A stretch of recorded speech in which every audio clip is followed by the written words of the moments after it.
As I watched, the Lamb broke the first of the 7 seals on the scroll. Then I heard one of the 4 living beings saying with a voice like thunder, "Come!" I looked up and I saw a white horse standing there.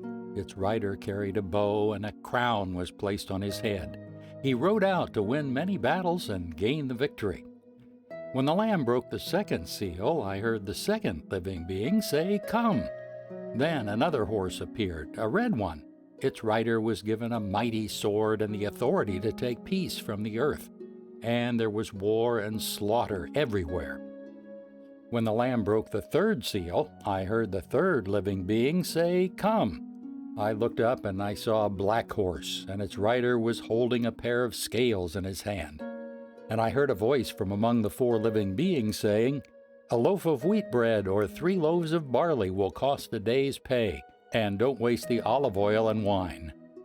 When the Lamb broke the 4th seal, I heard the 4th living being say, "Come!" I looked up and saw a horse whose color was pale green. Its rider was named Death, and his companion was the grave.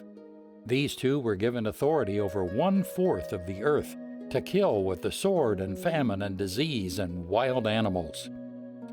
When the Lamb broke the 5th seal, I saw under the altar the souls of all who had been martyred for the word of God and for being faithful to their testimony. They shouted to the Lord and said, "O sovereign Lord, holy and true, how long before you judge the people who belong to this world and avenge our blood for what they have done to us?" Then a white robe was given to each of them, and they were told to rest a little longer until the full number of their brothers and sisters, their fellow servants of Jesus who were to be martyred, had joined them. I watched as the Lamb broke the 6th seal, and there was a great earthquake. The sun became as dark as black cloth, and the moon became as red as blood. Then the stars of the sky fell to the earth like green figs falling from a tree shaken by a strong wind. The sky was rolled up like a scroll, and all of the mountains and islands were moved from their places. Then everyone, the kings of the earth, the rulers, the generals, the wealthy, the powerful, and every slave and free person, all hid themselves in the caves and among the rocks of the mountains.